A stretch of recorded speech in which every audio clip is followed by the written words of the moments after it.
into a brand new wave, drowning out the noise it's tame.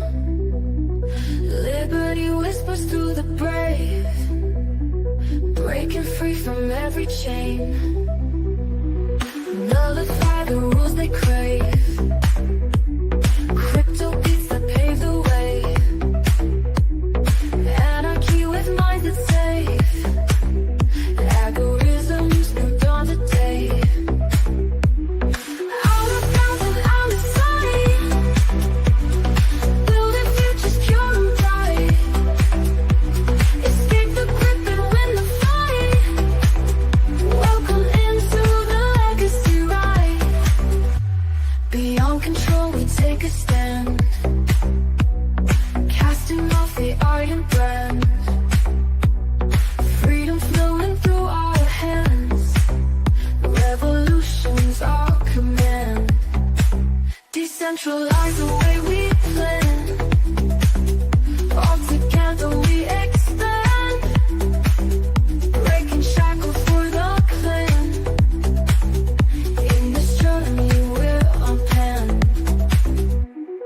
Out of bounds and out of sight, building futures pure and bright.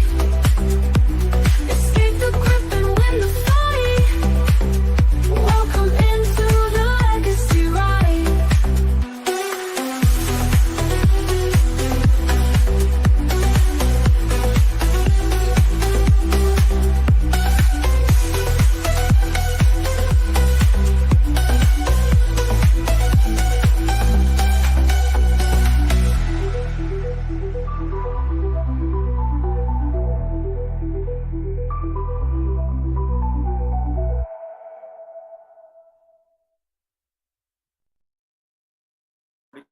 Proves it.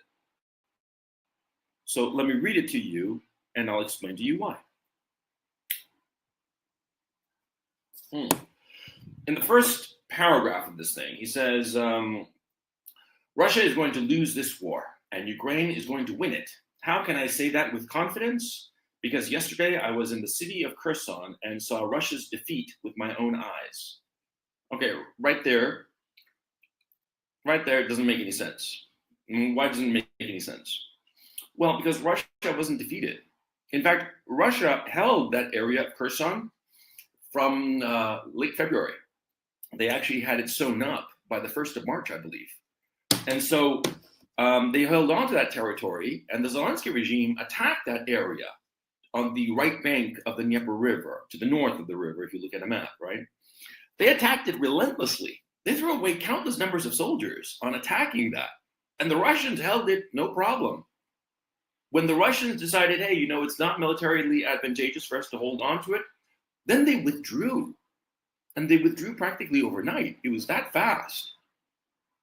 And Douglas Murray himself is going to show you that the Russians had withdrawn. It wasn't a Russian defeat. They just left. But right there, he's giving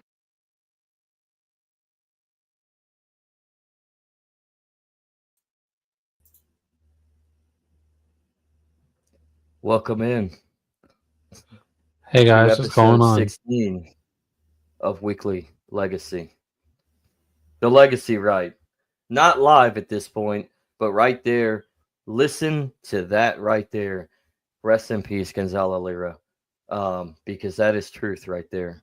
And that is who we're discussing on today's episode of The Legacy Ride. Let the show begin.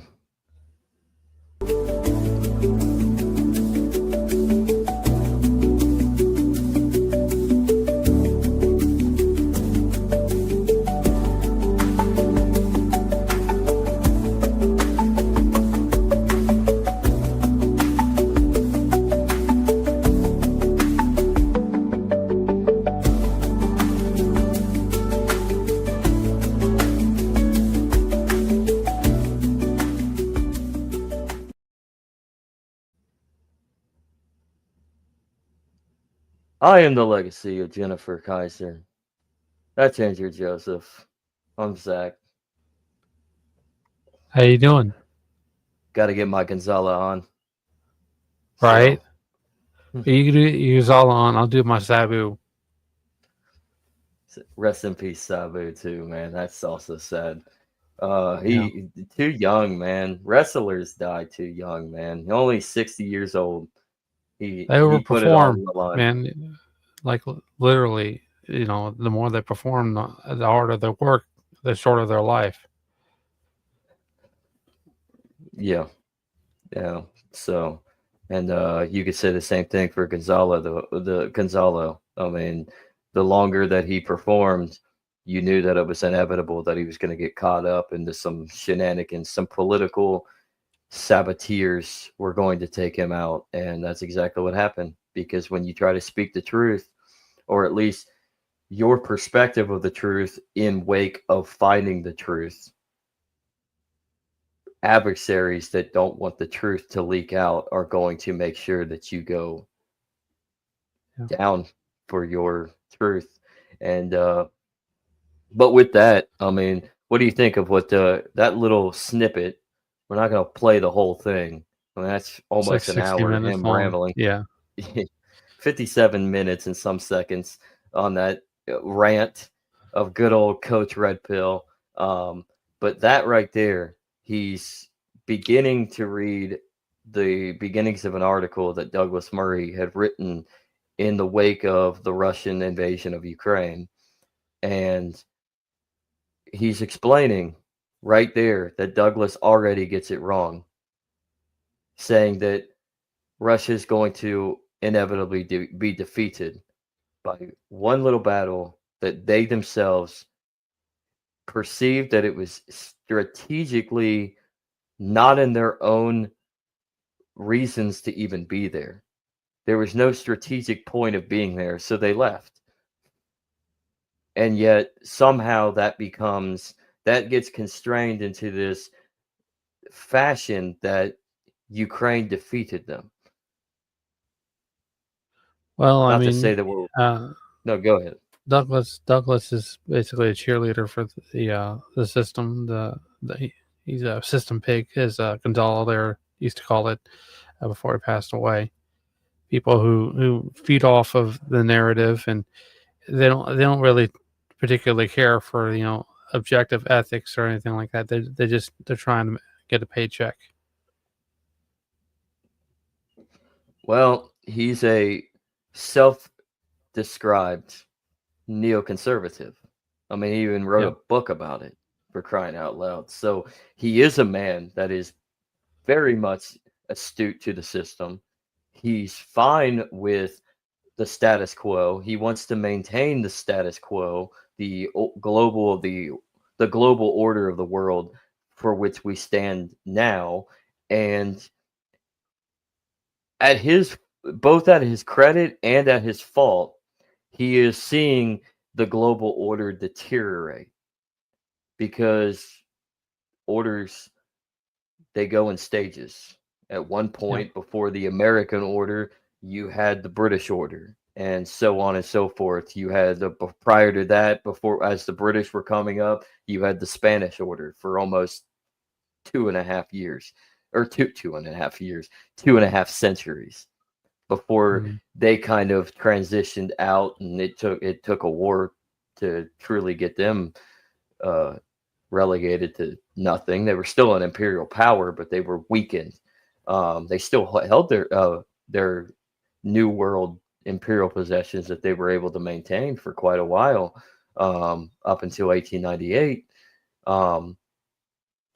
America. Right. But that just goes to show you that global orders shift. Empires have an expiration date, and typically it is approximately 200 years before empires begin to deteriorate. Some could say that the Roman Empire it is probably one of the longest lasting empires because of the East in Constantinople, that lasted until 1453 after the fall of the western side of the empire. But Rome effectively collapsed, and they in the Roman political sphere, specifically with Constantine, when he took power, understood that the West was on verge of collapse. So he moved his base of operations and his capital to the east, acknowledging the fact that Rome was deteriorating culturally. It wasn't a political capital. It was more just a spiritual idolatry style of it was ceremonious. Rome existed because it was Rome, right? But the capital is now Constantinople. Well, let's just be honest here. Things that would have been a lot better if Charles the Fat hadn't dropped the ball. Who? Charles the Fat. Charles the Fat. I'm trying to remember who that was. He was like old Europe, old school. Look him up. Not right now. Just whoever's watching. Look up Charles the Fat. But the thing Dang, about Franks. Douglas tries to enmesh himself into the political sphere, and he's very rehearsed in his history for the most part. I just think he needs to be a little bit more revisionist in reading between the lines, and he doesn't do that. He's very bullheaded, and I wouldn't be surprised if he was a Taurus like I was. He's very bullheaded. He's very cynical. He's very stuck in his ways, and he's going to be driven to that narrow tunnel vision view of what's really going on in the world. And so he wrote a book called Democracy and Death Cults, which we actually listened to. I didn't read it. I don't have the time to read his bullshit. So I listened to it. Right.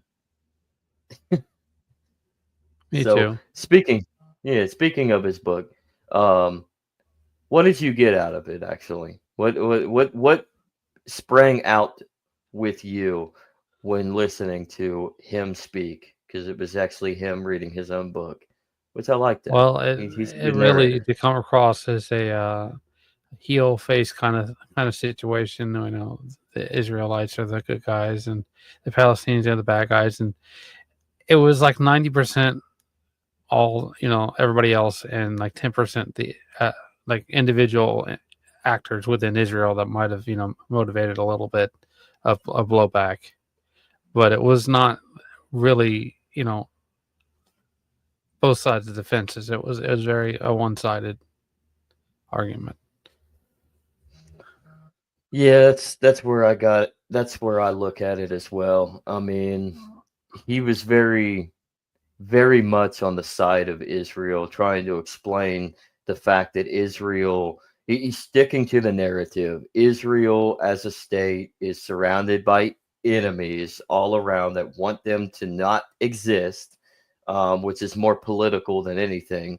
There's a reason why at one point, the Islamic world didn't want them to exist. And that goes back to the Palestinian Mandate and the Zionist movement and the Balfour Declaration. I mean, and the influx of Jews from Europe coming over. Not to say that there weren't Jews already living in the Palestinian Mandate. There were about like 8 or 9% of the population. I think they say 10% of the population prior to like 1922 or something, in the 1920s. I mean, you can fact check. Were Jew. The majority of them were Muslim or Christian. They were Arab. Not Jew. The minority was Jew. And a lot of this also kind of expands to the influx of Jewish migration, especially after World War II, and even during the 1930s with the rise of Adolf Hitler and the Nazis and their policies of the final solution. The early days of the final solution was to get rid of the Jew in a more positive means, deport them. You know, sort of like how Trump was using that same old rhetoric for the migrants south of the border, right? So, which to a certain extent, he kind of has a point. Multiculturalism ends up leading to Nazi Germany, effectively. Hate to break it to you. It's hard to have a homogeneous society when you're constantly introducing new sources of culture from all around the world. new new ideas. But you also have to look at it like here from the United States perspective. It takes at least 2 generations before most cultures assimilate, and I think we're at Yeah. a crossroads now where the politics and the Marxist Frankfurt School rhetoric that has infiltrated the politics and society has created this fallacy that we need to just embrace them and not allow cultures to assimilate together and create our one culture and find an identity, because the Marxists want to destroy liberty. That's the truth. But Yeah. but at the same time, when you look at the multicultural melting pot of the United States earlier on, and this doesn't go on an ethnic point or even a racial aspect. Many of our immigrants that were coming over, they were white. They just weren't what we wanted. Like the Irish when they first came, nobody. This country is predominantly Protestant and Puritan and et cetera, et cetera. Nobody wanted these filthy Catholics to come over, so the Irish were treated just as poorly as the Native Americans or the Hispanics or the Chinese, especially later on. I mean, the Chinese basically built the railroads as low wage, almost slave labor. I mean, the blacks and the slave class, right? And the Irish were treated like shit. But eventually, the Irish ended up assimilating, and they ended up creating a political bloc, and they ended up becoming one of the biggest political influencers. I mean, Tammany Hall, everybody in New York, one of the most notable, most infamous and notorious political machines out of New York was and that was Irish. So it takes time for assimilation, but at the same time, where do we get to in our time now? Where do we get into the mainstay of our psyche to understand that you have to either work within it and let it grow organically and assimilate organically, or just understand that multiculturalism doesn't work? Yeah. And you got to think comparative. As it's like the they say over in Russia, compared to what, right? The United States and Israel are both countries with serious fear-based institutions. Like you see a lot of this in the prison system, right? The United States, we're overjailed, just like they have their own, like, a little prison population in Palestine. And the difference is that Israel it's more concentrated identity because they've had such a long time to form an identity as a people. The United States is only a couple hundred years old, right? We don't have real solid borders. It's still kind of fluid. We're in the context of the United States, we're kind of in a dangerous situation because we're still within that fear-based society, but we're also putting up walls. So we're going to concentrate on identity, but what happens if they just totally take over and crack down on the society at large? Because that is another thing. It's just like I said, Israel and USSR. Another was it 3 to 6 line of fixation in the Enneagram is a control performer.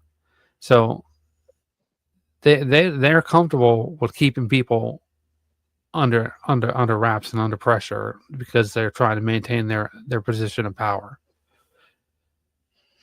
Yes, but speaking of prisons, what kind of prison has a population boom, according to Douglas Murray? Well, obviously there's a first time for everything. So I don't know. Maybe it's because Truth be they're a told, religious, moral society. well, yeah, maybe it's because it's not necessarily a prison. It's just been blockaded so much for Israel to keep them locked down, and they do control everything that goes in and out. That's not a fallacy.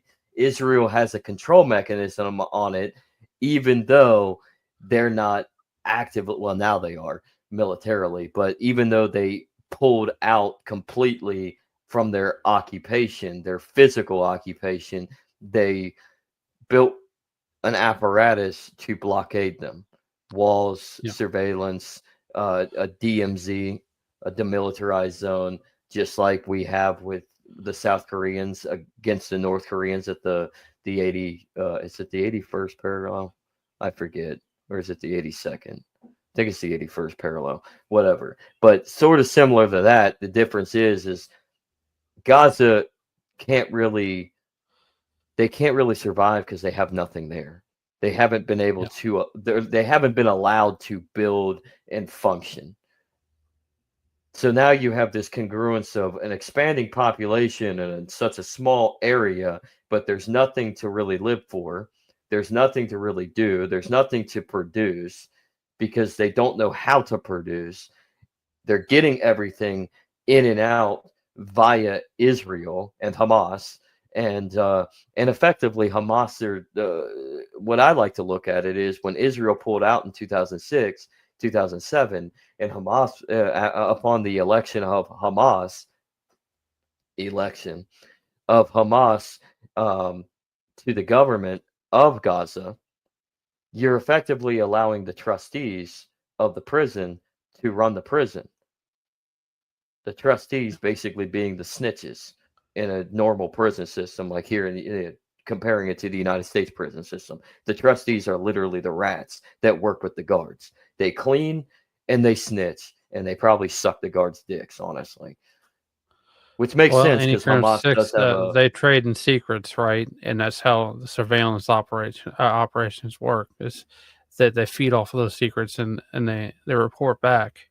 So snitches, like you say, and all they want is a normal environment.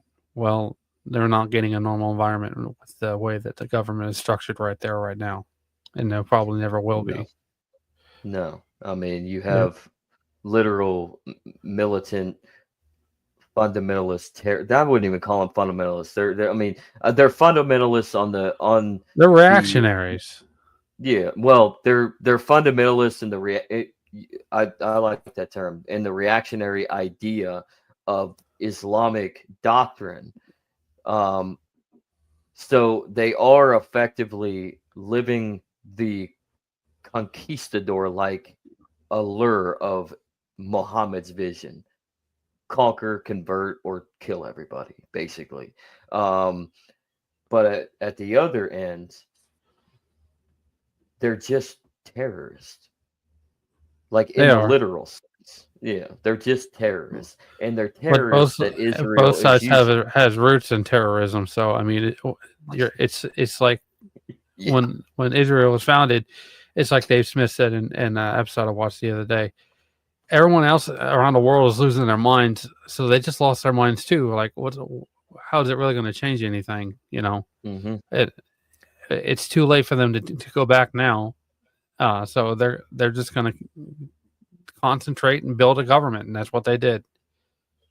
That's exactly what they did for the most part. But really, but just like any government, they're not. It's never for the people. It's for whoever is able to achieve power, because we're all human beings. We all have our own self-interest, and the only way to fulfill that needs is of our own self-interest and our own survival is to oust in our own power structure. So when you form a government, ideally you want everybody to be collectively in community with each other, but you're always going to have those few that get a little bit of authority. They think that they're better and they deserve more because they're in charge, and you end up getting oligarchical dictatorship. Honestly, you could actually theoretically say Hamas is the visionary of the dictatorship of the proletariat, I guess. They talk about that in the book, right? That in Russia they had I can't remember the exact term, but I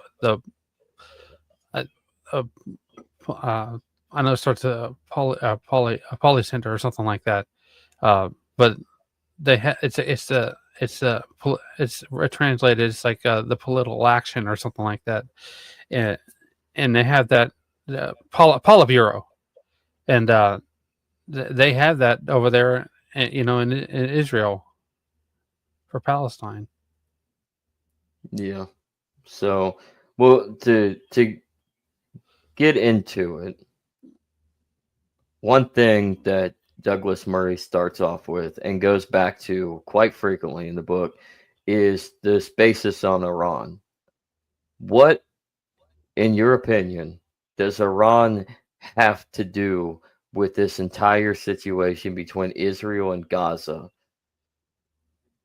Well, realistically, if they wanted, I mean, they're part of the struggle session too, right? So if they were to do things peacefully, I'm not saying that they are going to do it this way.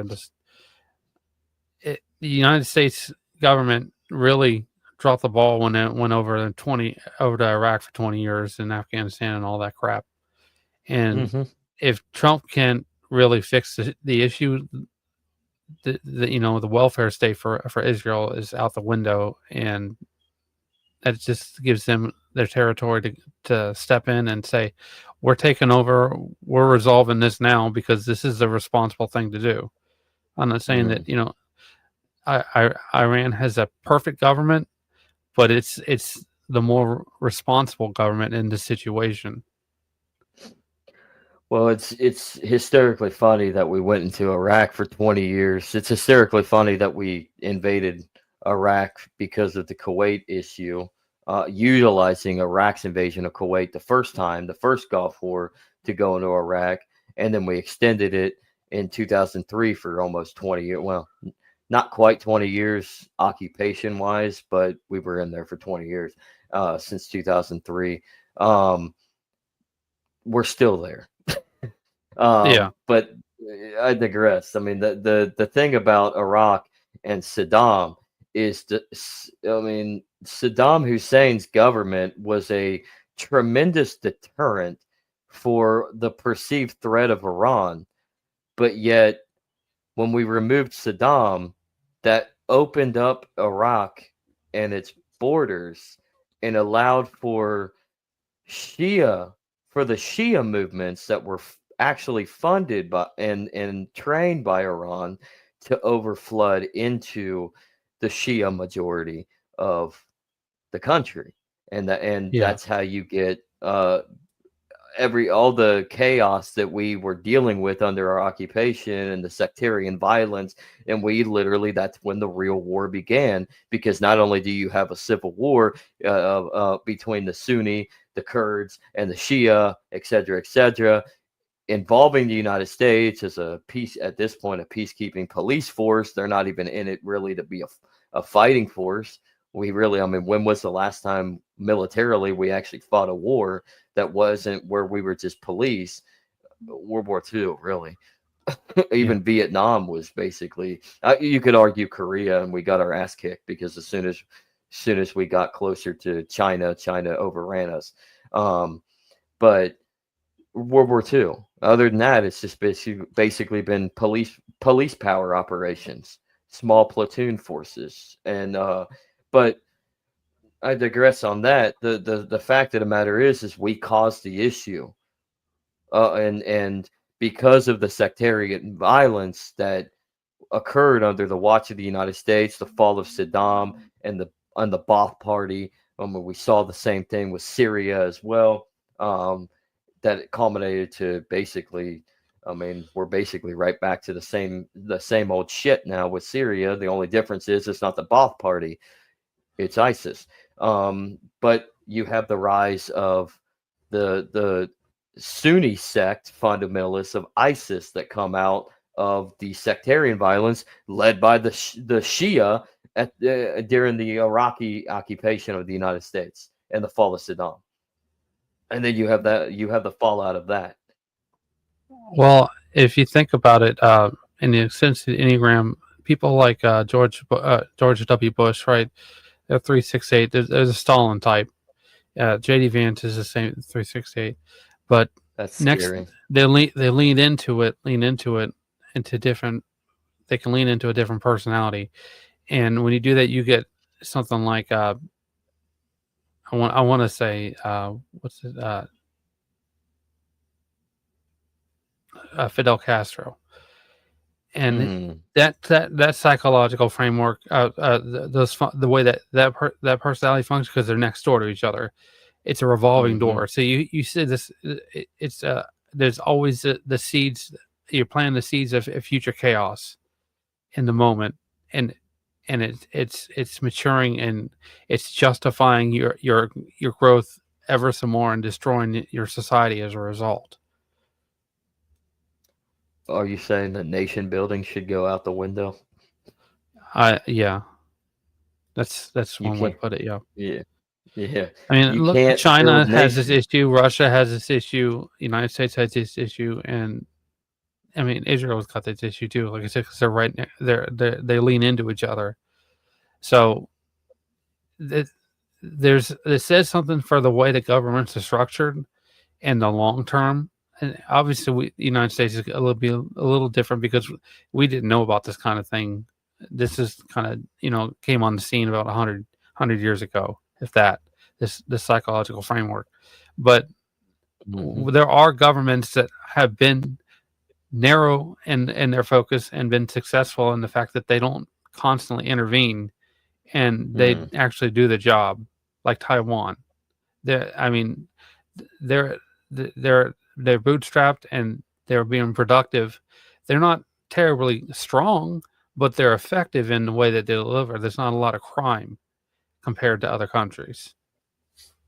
Well, They're Taiwan was lean. forced. Yeah, Taiwan to go into the Taiwan ordeal. Taiwan was kind of forced to capitulate to their own structures independently in isolation. Um, as the nationalist dictatorship that was the Republic of China withered away because they realized, well, we It can't do contracted this. like Like the we can't, USSR yeah, did. yeah, we can't function uh, entirely. Like isolated away from the mainland. We're small. We're if we continue the trek that we're going to fracture, and then we might as well just allow China to absorb us because we're going to be weak. So what they did was they became economically strong. They opened up, they began to utilize the resources that they did have.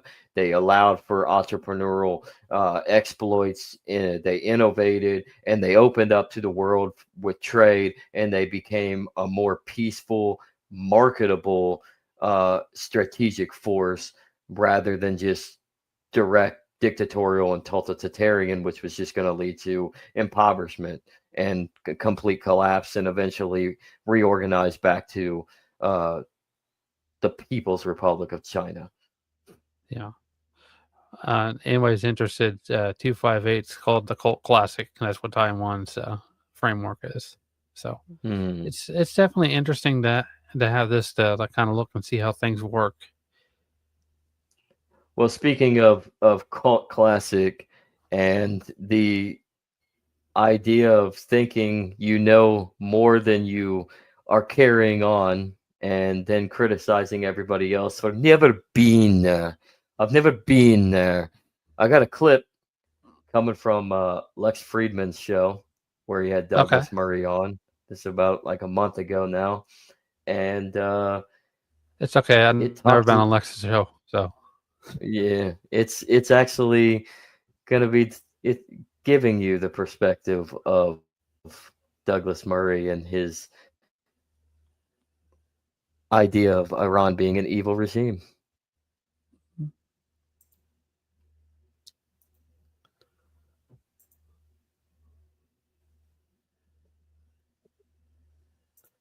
Whoops. oh, Technical difficulty, Scadio. everybody. I forgot It's to share okay. the screen. I forgot to share the screen. It happens.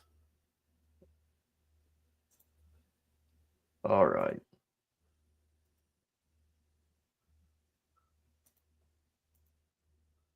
Ron, what role do they play in this conflict? It's fascinating how it seems like Iran is fingerprints are everywhere. in the Middle East. And it's also fascinating that, I have a lot of friends, my best friend is Iranian. It's fascinating that the Islamic Revolution in Iran took the country from the leadership perspective backwards in such a drastic way, and that they're still in power. That confuses me because I know that now it's possible I don't know the people of Iran. Sorry to make the obvious statement, but I just have a lot of friends in Iran, and a lot of them, everybody I know there opposes the regime, and they're brilliant, Yes. educated, thoughtful, worldly people. And it confuses me that there's this is one of the, I would say, one of the greatest nations on earth.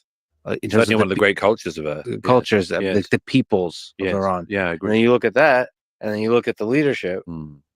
when they're behind most of the terror groups. In the region, certainly. Yeah. Can you just speak to that, and how is it still the same regime since Uh, 1979? I know. As you know, I start on Democracies and Mhm. Death Cults with the flight taking the Ayatollah Khomeini rather, from Paris to Tehran. The flight that you say you wish never happened. I think it's one of the two worst journeys of the 20th century.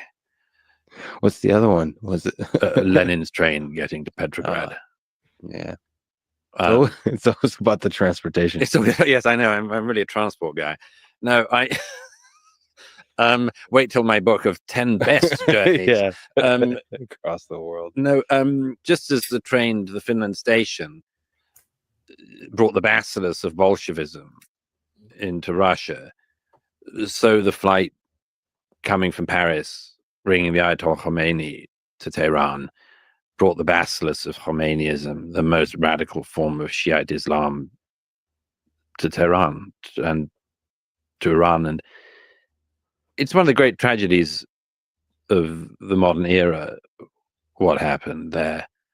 Like you, actually, I have a lot of Persian friends, and I had the great good fortune early in my life to have a very close late friend who had grown up in pre-revolutionary Iran, was very fond of the Shah and so on. Her father had been an Ayatollah before the overthrow of the Shah, but everyone had criticisms of him. But when you saw what came after him, it just it was, among other things, what I learned from her and other friends from that region was that, I suppose, two things. One is, of course, is that it's a sort of central conservative insight. Things can always be worse.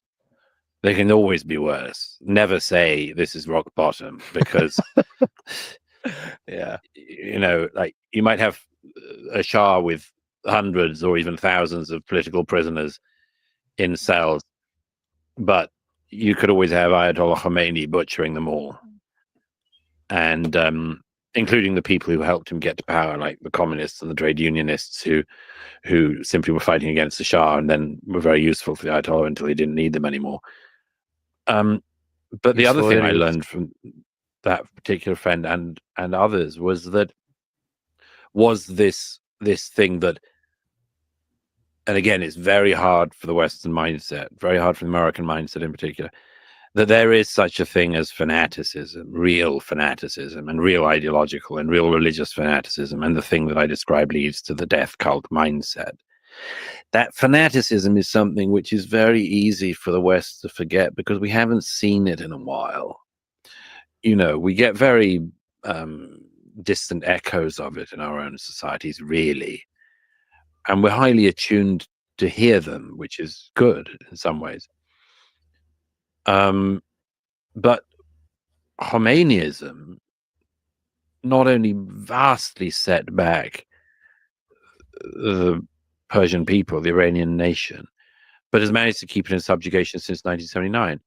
And your question of why gets to one of the really the biggest questions, really, that has to be the answer to which has to be understood, which is, it's what Solzhenitsyn says at one point in Gulag Archipelago, in that passage where he describes, when we heard the footsteps on the staircase and the knock was on our neighbor's door, and we knew our neighbor was being taken away, Why did we not stop them? And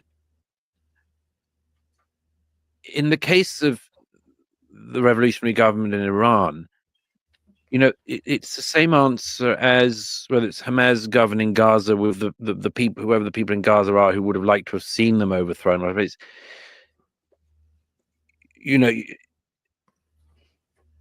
people don't realize that despite the rhetoric and everything else, everything changes if the other guy might kill you.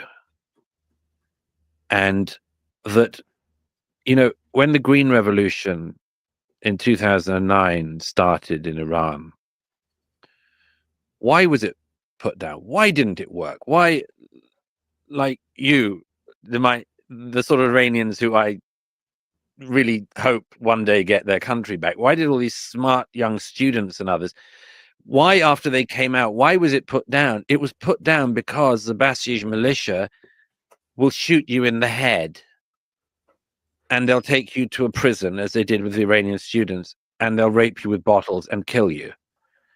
And even a little bit of that goes an awfully long way to tell the rest of society not to do it again. We know it happens like that from films, but too few people understand that regimes like that in Tehran operate like that on a grand scale, on the biggest of scales, and with the ultimate of brutality. And that's how they stay in power.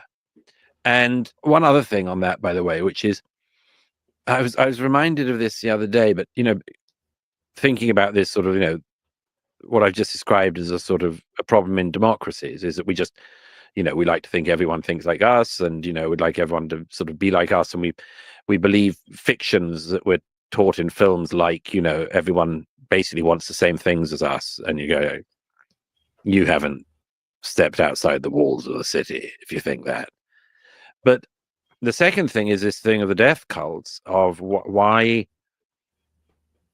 we sort of singly fail to understand that this is possible.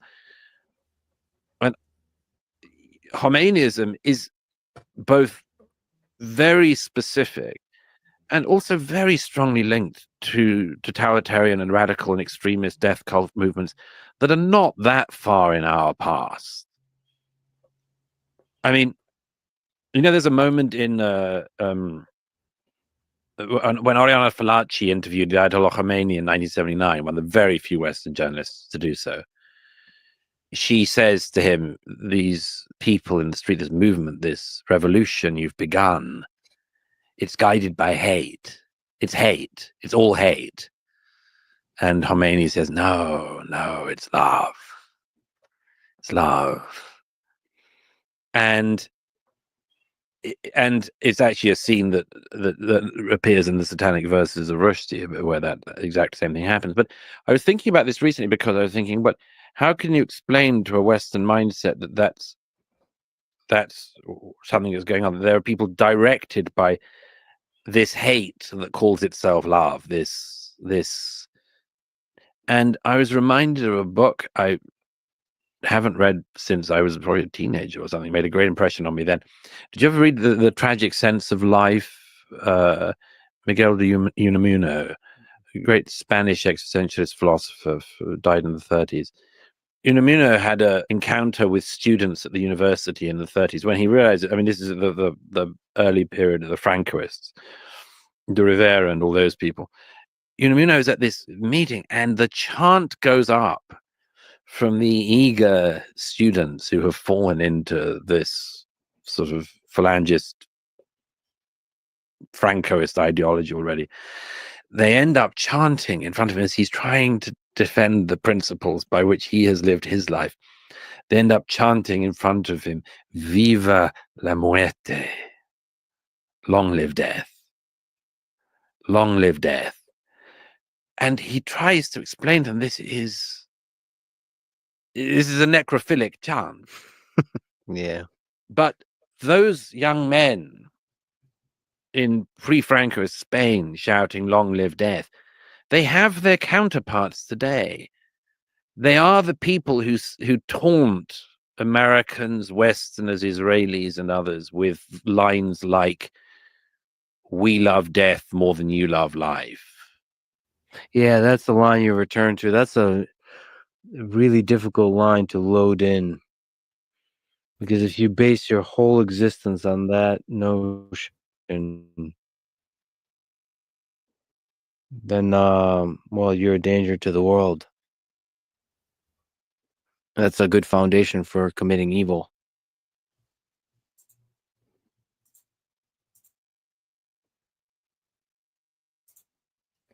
Sorry about that, everybody, but Lex likes to fall asleep.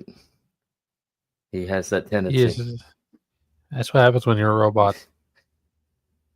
That is what happens when you're a robot. Your programming has to get rebooted every Beep, now and boop, again. bop, So, beep, bop. what do you think of that interview though with Douglas?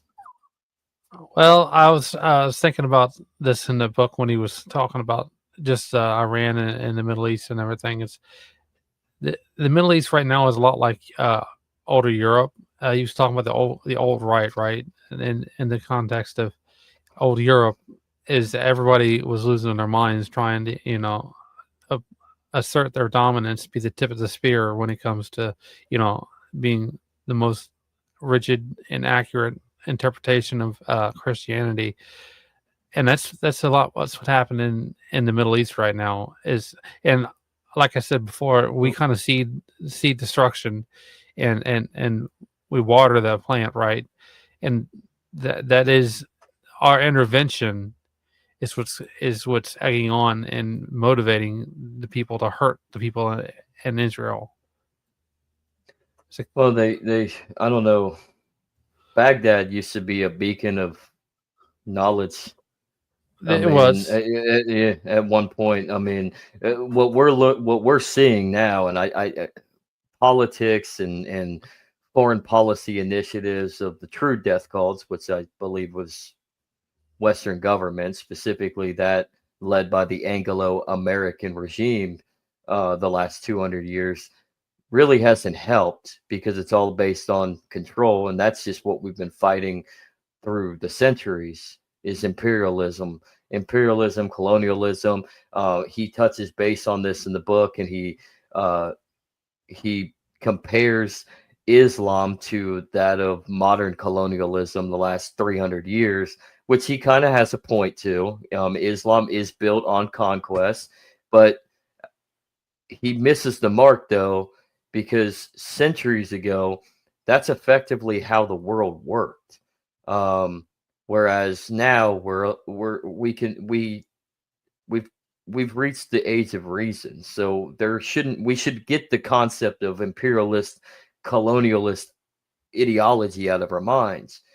But to your point, Andrew, you're exactly right. Islam at the moment is in their dark age. They're trying to rediscover their identity. And it wasn't it the fact of the matter is like after there's a reason why there was a revigoration of light in the dark age of Western Europe at the end of the Crusades, and people started to realize and understand and reopen Greek and Roman culture, as well as taking the new knowledge and the new experiences that Crusaders brought back from over in the Middle East. It's because Islam was a beacon of transformation. The sciences were extravagantly expanded in places like Baghdad or Alexandria in Egypt. Obviously, Alexandria most notable for the greatest library to ever be established centuries earlier, like going beyond before Christ into the before Common Era with Alexander the Great. It's named after Alexander the Great when he conquered Egypt, and you had the great library there. But you start moving the mechanism, like you go from they kind of utilize that and branch off of the old classical era of Hellenistic culture and embraced it through their Islamic lens. And then that's where you got great cities like Baghdad just pumping up the knowledge and the intelligentsia. Um, and a lot of innovation came out of the Middle East while Europe was in a dark age. And now we're seeing the exact opposite unfold. Although I think the West is their own dark age again. So the West is starting to transition back into their own identity crisis as they were almost 1,000 years ago. But yes, Islam is definitely trying to discover itself. It's like Mises said, corruption is a regular effective intervention, right? So right now, the Western culture is stagnating because we've been running on fumes since World War II. We don't have anything new other than intervention and seeding destruction. And it would have been a lot better for the world if we just let everything, instead of trying to play for top dog. I mean, you can see that with Woodrow Wilson, right? He got us involved in World War One.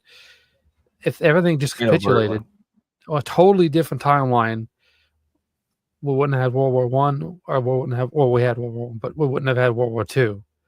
And it would it would have, for the sixes out there, it would have been normal. There wouldn't have been millions of people have passed away for no reason because of political ambition of some guy who was out of his mind. Well, to put in perspective, and by all means, I don't completely agree with Woodrow Wilson, but at the same time, I am going to push back and put it into perspective with Wilson. Wilson's downfall, in my opinion, at the end of World War One and getting involved in the politics, I think he was coming at it from a positive limelight. I really do. I think the issue was he's dealing with Europe, and the United States is coming in on its own, still a child effectively. They're in adolescence, and the old world. Listen here, young whippersnapper. We're going to do it this way. You're going to like it. Yeah. The old world regimes of old Europe, they were still in the concept of we have to effectively keep everything in alignment. So we have to restructure back to the centerfold piece of who is truly in charge within the alignment of the political perspective in Europe, and thus the world, considering they were world powers, and with the colonialism and the imperialistic policies of, say, France, the British Empire, the Anglosphere, France, but with that, Wilson truly was one of those of a mindset that perhaps we can, maybe we're grown up enough to create this world sphere that promotes peace and prosperity for everybody, but that's utopian. That's not going to happen, and Europe's not ready for that, and that's the reason why the League of Nations failed. And on top of that, the United States, the United States didn't want. We were fighting amongst ourselves on whether or not we should be non-interventionist, complete isolationist. Should we set ourselves onto the world stage? Should we be a part of this? And of course, the Treaty of Versailles ended up not being passed in the Senate. For which Woodrow Wilson actually went on a long national road trip to try to promote it, and it failed inevitably because he was that beacon, to his fault and to not his fault. So, I mean, he certainly didn't help the case for what the world became. Let's just put it that way. But I do think a little bit, in my opinion, I do think that he somewhat in his heart was thinking he was doing something positive for the world, to not allow for a situation like World War I to happen again. But you're dealing with Europe, who have been fighting each other in domino effect for centuries, since the Middle Ages, since the fall of Rome. They're still in that, as you said. I mean, that Enneagram structure, that 3-5-8 structure, right? I think that's what you mentioned. Girls with the So, timeline. I'm your granddaughter. Boys with the timeline. Where's Charles the Fat?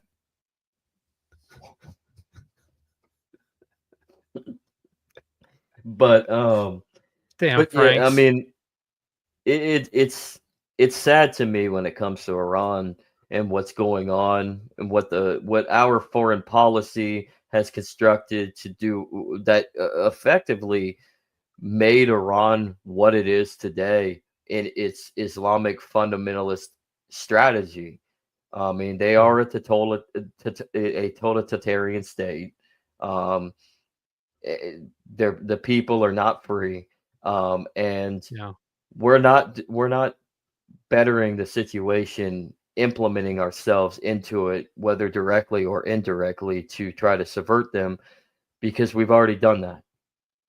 We put the Shah Every back in time that power with it. every Yeah. time we intervene, it actually makes the situation worse. Hmm. And that is a And proven track record. yeah, and it's a shame too, because Iran is so endowed with so much. They've given the world so much. I mean, we speak up. We just got off of our Enneagram series, but yeah, the CIA. Legacy of Yeah, Asses, secret history of the that's CIA. that's modern. That's modern. Yes. But and we're placating off of their culture for a political means, and an economical central authority. But it's sad because Iran has given so much to the world. And speaking of what we just got off of our last series and what we're enamored with, the Enneagram, the Sufi mystics, which were a sect, they were kind of a heretical. They were considered heretics of the Islamic faith, because they were taking a little bit of the East and mixing it with what of the Near East, with Islam and Muhammad's teachings, combining the Keep it Quran with kayfabe, brother. Eastern. Yeah, combining the Quran with mysticism, and they were about calmness and the idea of finding peace with oneself and understanding the self. And if it wasn't for the Sufi mystics, we probably don't have modern psychology today. And we're not talking about the Enneagram and personality traits and what makes human beings tick. And I mean, it is in Iran, Persia, that gives us this pathway towards understanding the self. It's definitely something. So when it comes to Douglas Murray, he says some great aspects in that clip right there, in that interview. But what do you see from him that's not so great? Well, he's definitely one-sided, like I said earlier. Mm-hmm. He presents himself as an expert, but then he delivers it based in fear. So I really think he's specializing in marketing just to get a paycheck. Well, the thing about the fear, and he mentioned this, like the Ayatollah back in '79 says it's all about love, right? Well, but it's Yeah. really about hate.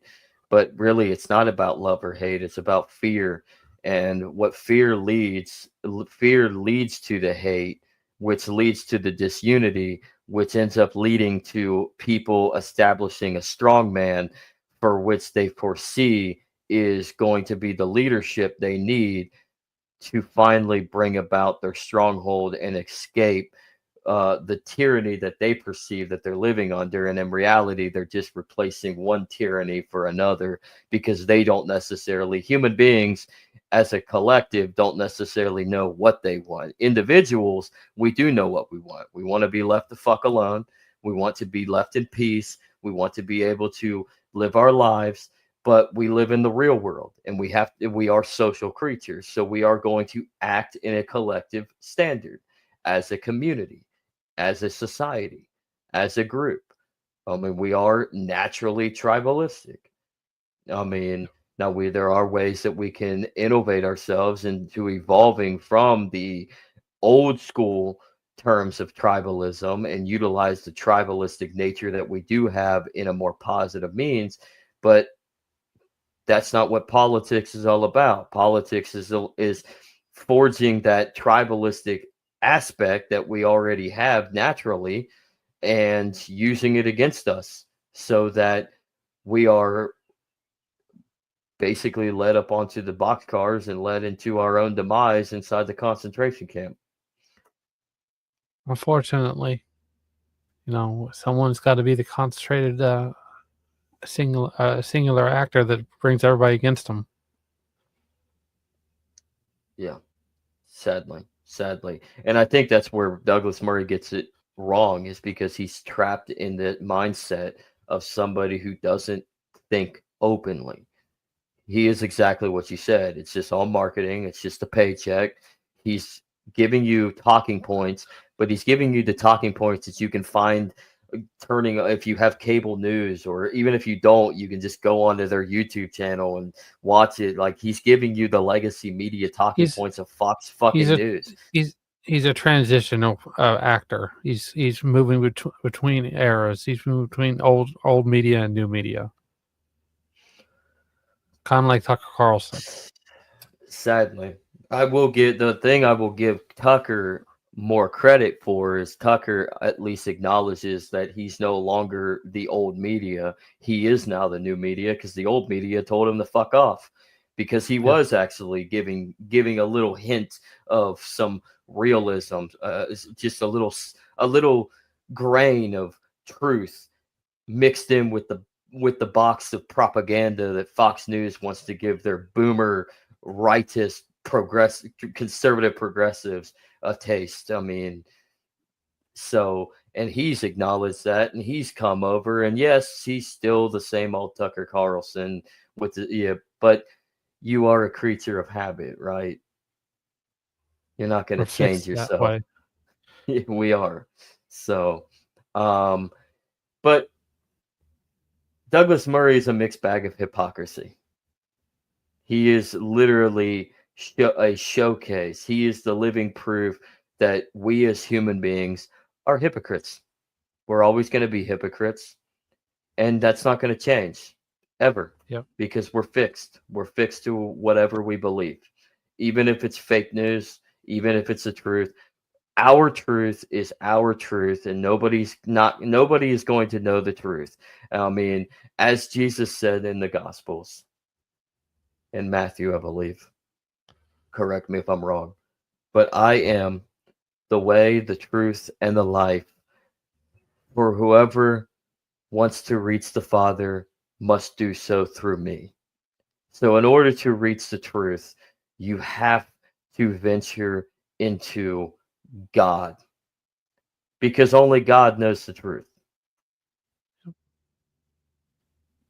We can only have certain aspects. We can only attain certain aspects because we see the world through filters within our culture, within our society, within our academic realm, with the books we read, the television we watch, the podcasts, the radio episodes that we listen to. I mean, there's so much. We're a collective in a social standard on a natural order, but we are individual with our own thoughts and expressions, and everybody has a mouthpiece. Look at us. We have microphones in our face, cameras on us. We have the internet. Finally. We're getting out our expression of our perspective, and we have our own viewpoints. So somebody else has a different viewpoint to us. Somebody else has a different viewpoint to them. And we're all clamoring together with different voices, screaming into a void. And there's nothing you can change, because you can't change every mind. The real question is, are we the charlatan, or are we the leaders of the death cult? Exactly. Come back to us in 10 years. come back in 10 years when we've made it big and we're funding the Trump campaign for his 18th term. Hey, I'm cool with that. The reason I say 18 is he's gonna shorten the term. He's gonna sign an executive order that shortens presidential terms to 6 months to a year. And just run for president. I don't know. I don't think the math actually equates.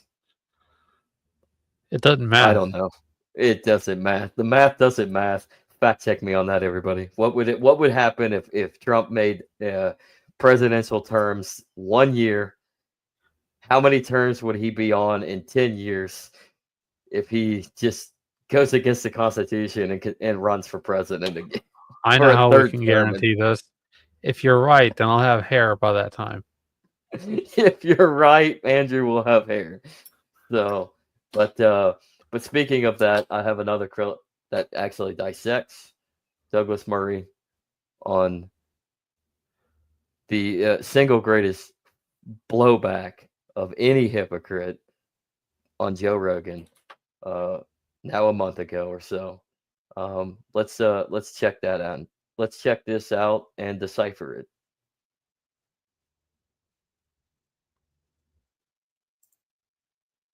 Speak while I share, Andrew. Do a dance. Hello, my baby. Hello, my honey. Hello, Everybody my wants- ragdown gal. Everybody was kung fu fighting. Do you really want to hurt me? Ow! Do you really want to make me cry? Conservative commentator Douglas Murray has been roundly mocked for displaying some, dare we say, hypocrisy after appearing on the Joe Rogan Experience last week. Murray found himself at odds with Joe Rogan and comedian Dave Smith on Israel and Gaza. Smith raised the issue of Israel's blockade of Gaza, which has been in place since 2007. And Murray countered with this. Have you been to the crossing points? No, When were you last there at all? I've never been. You've never been. Well, am I not allowed to talk about it now? I've never been to. Have you ever been to Nazi Germany? Are you allowed to have feelings about them? You can't time travel, but you can. Well, right. But you can travel. Okay, but so what? What's the point?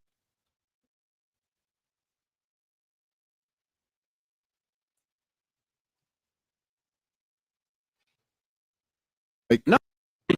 Okay. I find that Lots very... of people have been there and agree with me, and lots of people have been there and agree with you. Yeah, but so I if don't you're know going to what spend a year and a half talking about a place, you should at least do the courtesy of visiting it. All right. I just think this is a non-argument. You don't but think? Okay. No, I think it's a non-argument. But if you're an ex, Well, you have to go and touch the ground. To no, be I able think talk you have about to it? see. I think it's a good idea to see stuff, particularly if you okay. spend a career talking about something. Yes, I have a journalistic rule of trying never to talk about a country even in passing unless I've at least been there.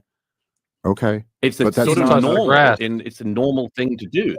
It's always quite a cynical argument to make, very elitist. You can't talk about this unless you've been there. Obviously, you can read a lot about a place without actually visiting it. And Murray sort of was incredibly misinformed in many of the things he said in that 3-hour interview, particularly those sinister when it comes to Gaza, because you're not allowed to visit Gaza. Right? You can say, oh, you can't have an informed position about somewhere unless you go there as a journalist. Israel's literally not letting people into Gaza. Right? Douglas Murray will say, well, I've been there, Very but he's true. only been there in the van with the IDF, who show them exactly what they want him to see. Loki made a good point. I think he said when Douglas Murray says he's been to Gaza, he means he went embedded with the Israeli army, which is carrying out genocide there. Murray also has broken his own rule. So he said in that clip, I have as a general rule, don't comment on somewhere if you haven't been there. Well, just 11 days ago, Murray was telling Lex Friedman, so another podcaster, about the evil of the Iranian regime, a country he seems to have never been to. Mehdi Hassan was quick to point out hypocrisy such as this.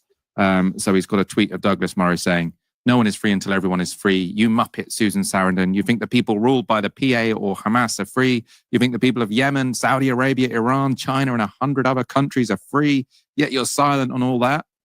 Mehdi Hassan points out, has Douglas Murray been to Yemen, Saudi Arabia, Iran, or China? If not, why is he commenting on the level of freedom there? That's his rule, right? You have to have been somewhere before you can criticize or comment on it. Ash.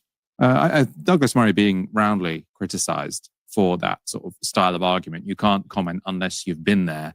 especially as we've seen Douglas Murray sort of reporting from Israel. He sort of stands on the Israeli side of the Gaza border where they're all locked in and being bombed to smithereens, and then he sort of like looks up and sort of says, "Oh, I'm in danger from these rockets which are going overhead." What did you make of that?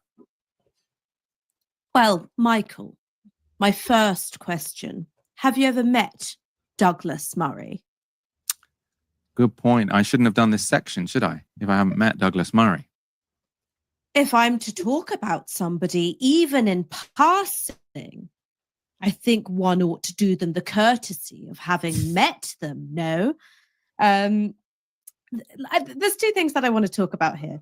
First is arguments of convenience. All right. What Douglas Murray is doing is that he's making an argument of convenience. He doesn't really think that in order to have an opinion about a certain country or culture or political event that you yourself have to have physically been there.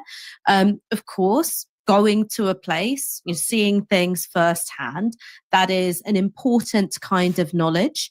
It is not the only kind of knowledge. And as you say, just because you've been to a place, if your experience of that place is highly curated and designed by powerful people, I don't think that you can say that that is a form of testimony and knowledge, which is more valuable, more nourishing, more nutritious, more reliable than other forms of research. Let's say, for the sake of argument, because I'm sure that this is one that Douglas Murray would accept, if I went to North Korea, it's a country where foreign visitors are basically taken around by the government, and the government is in total control of what it is you see and who you interact with and what you're able to take from the country.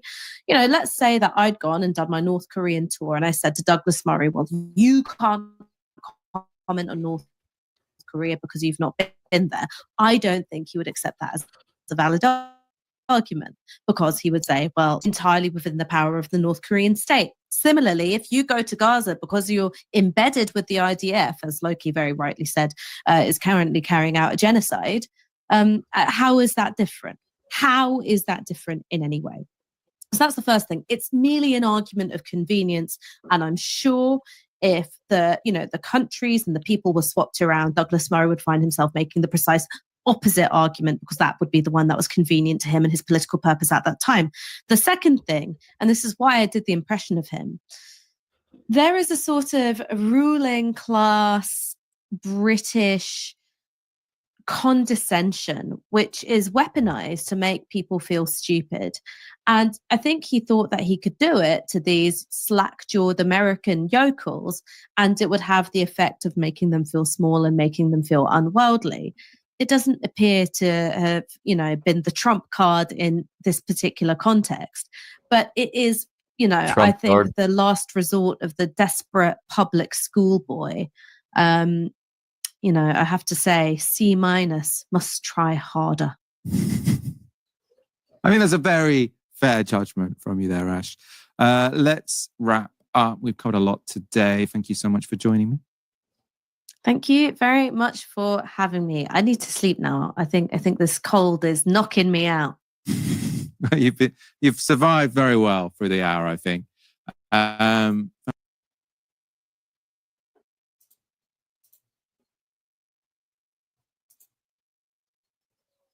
Well, I mean, Eric Bischoff's been to North Korea, and so is Michael Malice.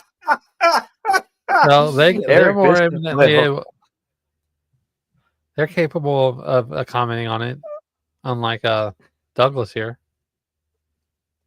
But have you ever met Douglas? Have you No, ever met unfortunately. Douglas to have a position on Douglas? I mean, you should probably meet Douglas. We should Yeah. probably meet Douglas Murray. Douglas Murray, if you're watching, come on the show. We'd love to hear your perspective. Right? Pick your brain. He won't listen. He won't. He'll he tell us won't ever about see this. Charles the Fat. Yeah, we want to know about your perspective of Charles the Fat. I'd like to learn more. You are an historian, right? Damn Frank. She does make a point. She does make a point, though. That's right. Wasn't Charles the Fat a son or an heir wanted the heir to Charlemagne. Grandson. I think, or Grandson, great-grandson, that's right. one of the two. I You think he dropped was the a ball, grandson. damn it! It had a whole continent, and it just no. Had a whole freaking continent, man. I mean, Charlemagne was literally not just the emperor of the Franks; he was the Holy Roman Empire emperor, and his sons and his grandsons dropped the ball, man. But to her point, actually, I forgot what I was gonna say. I'll bring it up. Oh God, I gotta think. But the fact of the matter is that's where the hypocrisy is, though, right? Yeah. I mean, you're saying that from the Joe Rogan experience and the debate with Dave Smith, and inevitably Joe Rogan as well. He chimed in against Douglas Murray. Douglas Murray mentioning that to Dave and saying you've never been there. Never So been you there. don't have you shouldn't have an opinion because you've never been there. And her bringing up the fact that, well, yeah, he may have been there, but he's never actually set foot in Gaza, because she's right. You can't go to Gaza. They're not letting journalists or anybody into Gaza. Even before what's going on now, they weren't letting anybody in, whether it's Hamas or Israel. And why would Israel? I mean, it's unsafe, obviously. That was, yeah. So you're going for a curated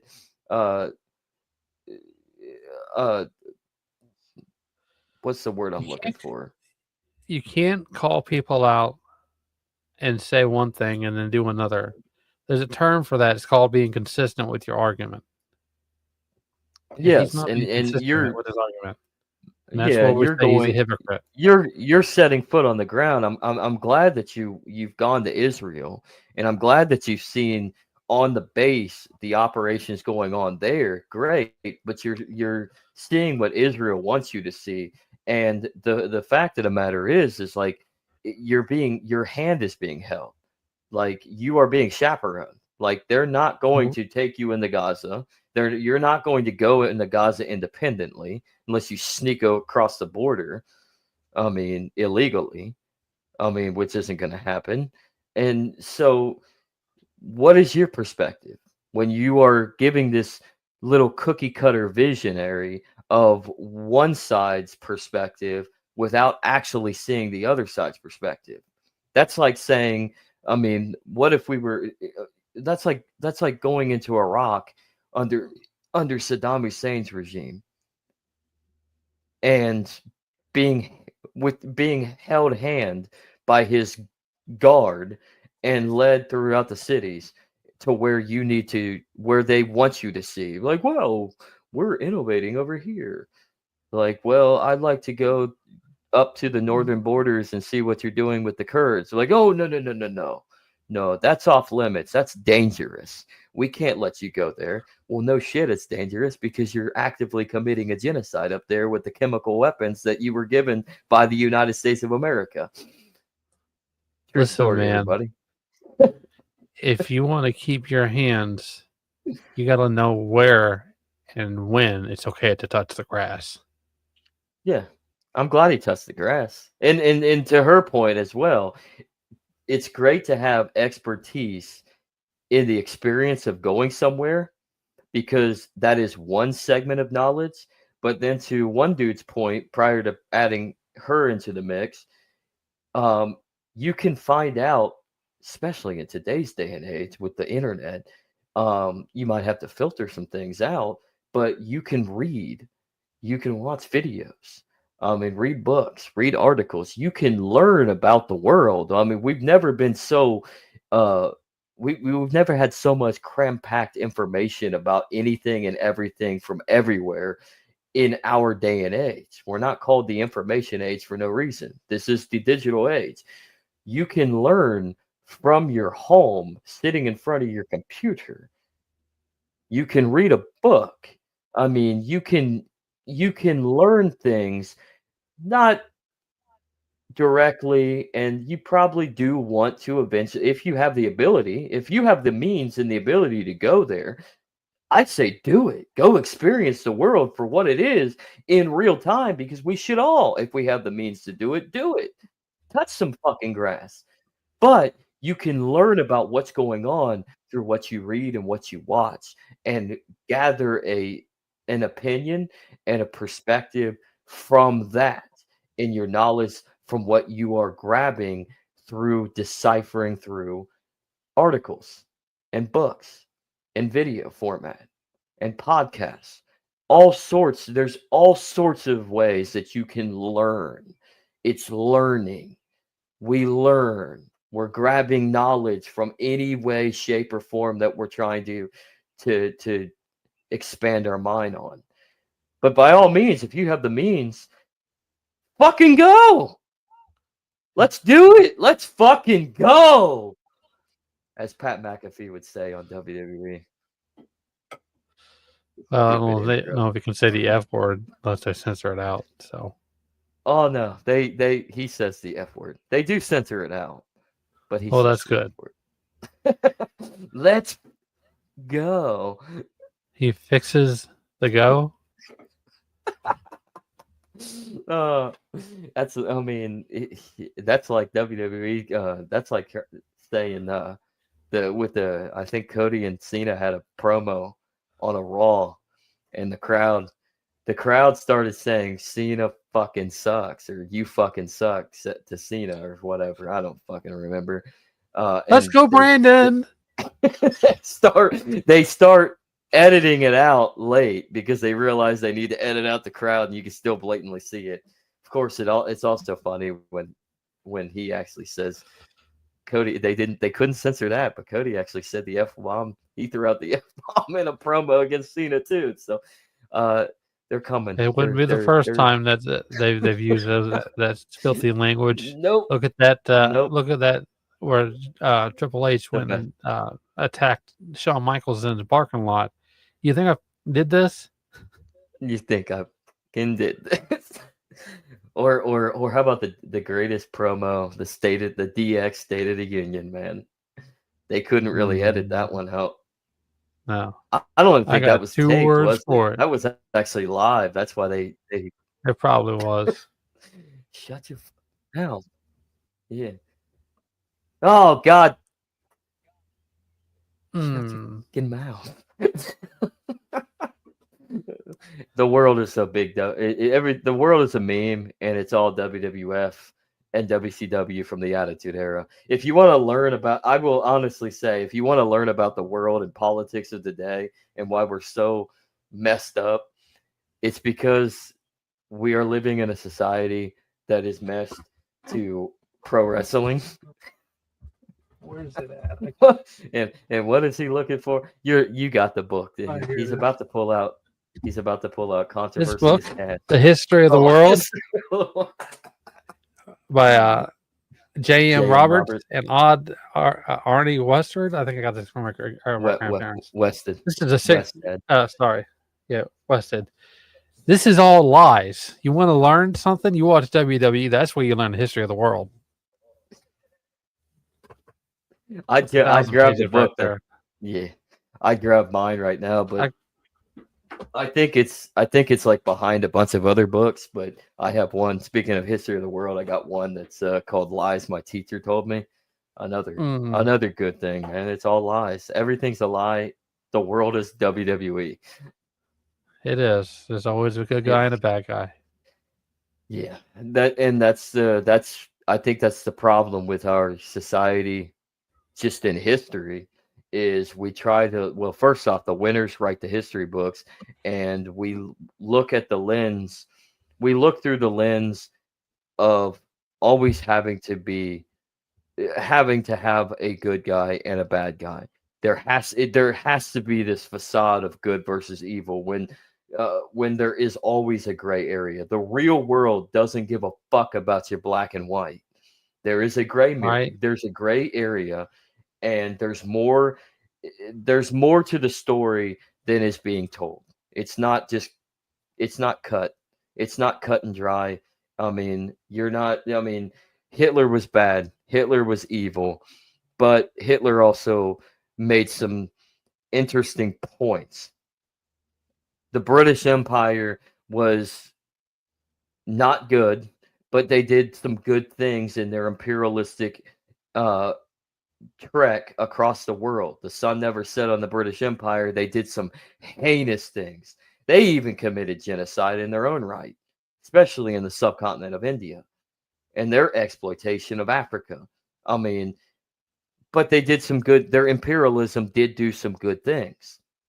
And you saw the fallout of those good things because, especially in Africa and especially in Nigeria, and Econ Bro that we know of and love dearly would attest to this. Imperialism was actually good for Africa at that point, because after the imperial European powers left, what did you have? You had these arbitrary lines drawn that condensed tribes that were enemies in history together and separated their allies, and then it fell apart. What do you and what did you see after imperialism left Africa? You saw the chaos and the disunity and the totalitarian violence and the sectarian violence and the bloodbath of genocide, of tribes killing tribes for control of each other, because they just went back to human nature. What they've You're on my always done. territory. Yeah. You're on my territory. This is my hunting ground. Damn Franks. That's what happens when they invade Germany for some power poles. Exactly. It's no different. We're not. It's no different from Africa. You can say the same thing about Western Europe. You can say the same thing about Asia. You can say the same thing as North America. I mean, anywhere and everywhere across the plane of Earth, human beings will return to their nature, their tribalist nature, to survive. We're all born with a certain type of personality, and we act on it in the worst possible ways sometimes. And there's a book, I forget his name, but Jason on Drop the Mask had him on, and I like to read it. I like to decipher it. It's called Tribalism is Stupid, I believe is what it's called. And the guy, he makes a great point, and he made some great points talking with Jason. But at the same time, I'm going to have to disagree with the fact that, yes, tribalism is stupid in the fact that we as conscientious beings should be able to evolve away from our instinctive nature. But we're creatures of nature, creatures of habit, and tribalism is exactly what we as human beings are. We are not human without tribalism, because we're social creatures. We are pack predators and pack prey. And we're especially erroneous towards being a pack predator against the pack prey of ourselves. We're cannibals. We are effectively cannibals. It's like Always the song have been. says, don't turn your back on the wolf pack. You might wind up in a body bag. NWO Wolfpack for life. I'm wearing the red and black, bro. NWO Wolfpack for life. I still miss my Sting action figure. My red face painted Sting with his trench coat and his baseball bat. It was so awesome. I miss that. I can't find it. Right. I haven't found it in for years. If I ever find it, I'm gonna stick it on the shelf and be like, it's gone. It's so lost. Yeah. But I'll never happens. find it. But it was awesome. Went everywhere with me. I think I probably lost it in Florida, honestly. Probably on the plane. You became a Florida man. Yeah, it did. Actually, isn't Sting a Florida man? I believe so. At least nowadays. At least now they all go to Florida. They all end up settling in Tampa for some reason. It's always Tampa. Tampa or Miami. Let's go create a territory down there. We should. We should go down there and create our own territory. Bring back the territories. Speaking Right. of tribalism, speaking of pro wrestling analogy, I mean the territory. I mean WWE can incorporate and grow large and become this global brand, but when it all comes down to it, the territories, the culture of the territories will always be there, and it's coming back. It is coming back because of the It's our death competition cult. on. So, one last point though. He makes the case in his book that the death cults are literally those that are trying to gobble up and destroy civilization. But what I believe Douglas is missing is the death cult is that of governments, because again, human beings are inherently instinctive towards survival of their own self-interest, and they're going to create whatever they can to govern themselves. But then we're also tribalists, and we're also going to try to convert or kill those that we perceive as threats. So when he's referring to death cult, what is he missing on the aspect of who the death cults really are? Well, and I what was it watching. actually means. I was also finishing up an episode of Joe Rogan with Jordan Peterson this morning after I got done reading the book, and he makes the point that you know, in a sense of the Enneagram, he's talking about 6 and 8 fixations and how they combine, and that's basically what that cult is. It's the cult leader. You know, it's people who are willing to use violence indiscriminately, and people who are driven by an intense fear. And it's that combination. It's just part for the course. They don't care as long as they can get away from the fear. That dark triad sort of idea. Yeah. We have a darkness in us all, and we need to let it out in some capacity. But to Jordan Peterson's credit, we have to let it out in a healthier way, which we You don't. have to learn how to handle it, manage it, Mhm. control it, master And it. to a Christian perspective, you have an Aquarius perspective. You have the idea of balance. Human beings wanting to seize the common good for themselves as well as others in embracing a Christ-like motive, seizing that goal, but understanding through balance that you're always going to be a sinner. You have the capacity to sin. You have the capacity to do evil deeds. You're going to make mistakes. You're going to falter into those evil deeds. It's the idle hand situation. So you have the devil's cards and you have God's hand. You got to balance it, because we're always going to falter. But what are you going to do when you fall down? You got That's to why get a lot right of back people up. are motivated to work, is because if you're not working, you're not doing something, you have a lot of time to screw up on things in life and ruin your life. And that's just life in general. It doesn't have to be a physical labor work mentality. It's just you working on yourself, mentally, mindfulness, spiritually, or physically. You have to be able to find the balance within.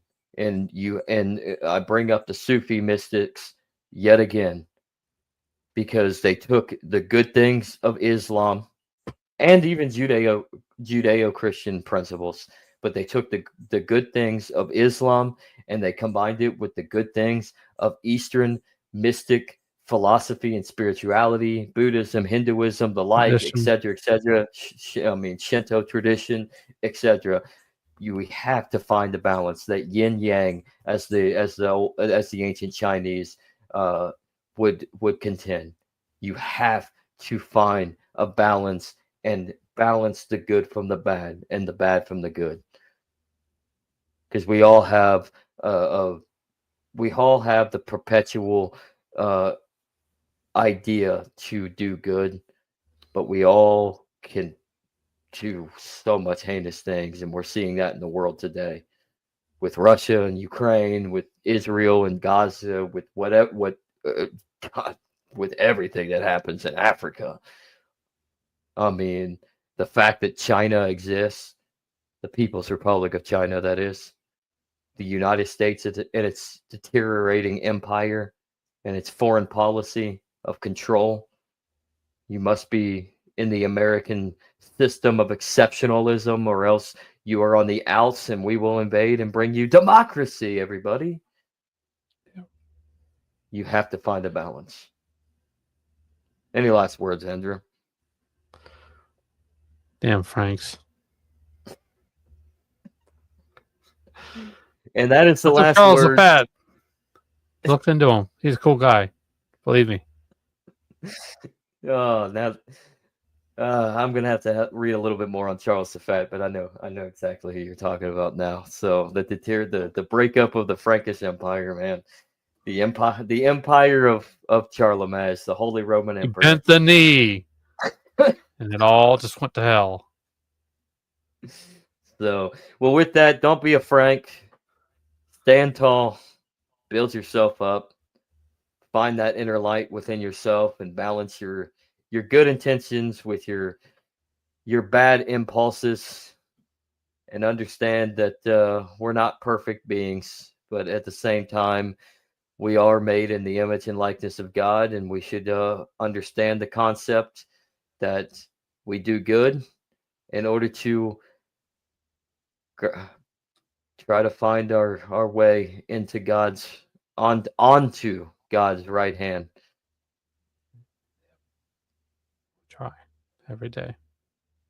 Other than that, with that, I would say that old man is behind you, Andrew, but he actually took a break. I think he knows that he's not to be on the Legacy, right? Weekly Legacy. He is only to show up in studio when we are doing Legacy news. So he's not here. You're safe.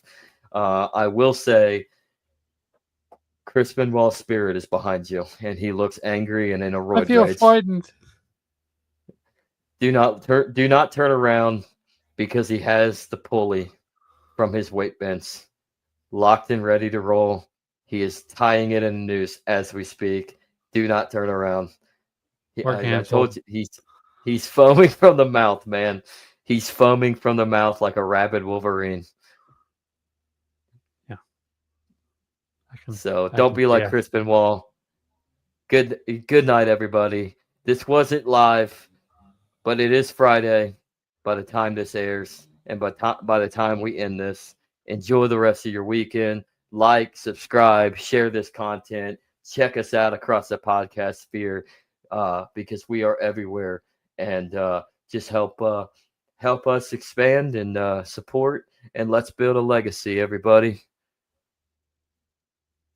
Live long and prosper. Thanks for watching.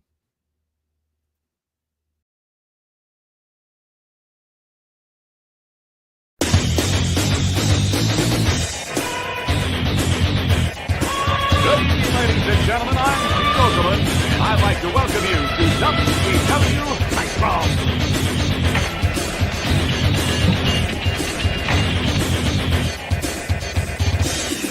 You know, brother, you think you know what it takes to beat Hollywood Hogan, who wants to climb in the ring and try out the largest arms in the world.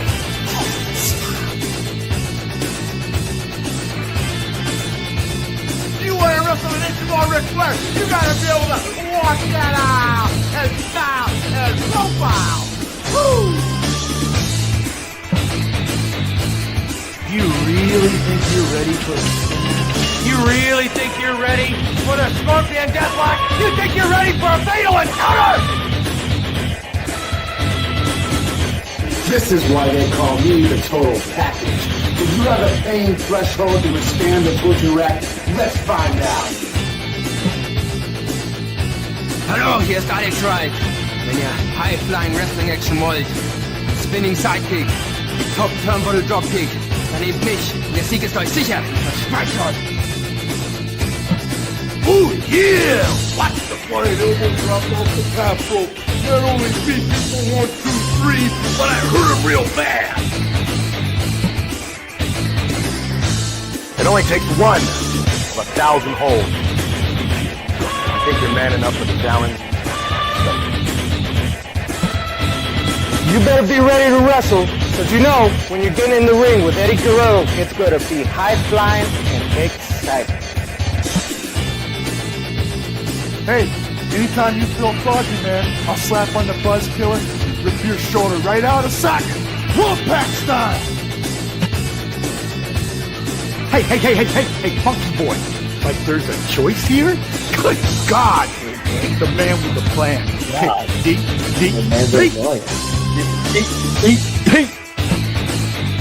Hey, all you suckers out there, you wanna play the game? You wanna play with the big boy? Put your feet on the button, cause when you go down 110th Street, it's gonna be on like neck bone, sucker. This is Booker T from Harlem Heat, hardcore OG brother from 110th Street. If any of you punks got the guts to step up to the plate, push the button. Yo, Chico, you selected Scott Hall. Get ready for a wild ride on the outside.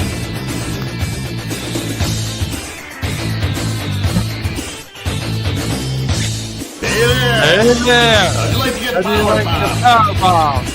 Come on. I'm begging.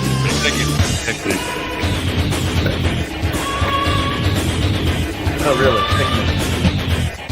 It's like that. If you think you got the courage to step in the ring, I think you're gonna wind up with a snap neck choke slam. Technical wrestler, high flyer, brawler. Don't matter what you consider yourself to be. When you're in the ring with the crippler, you're a loser.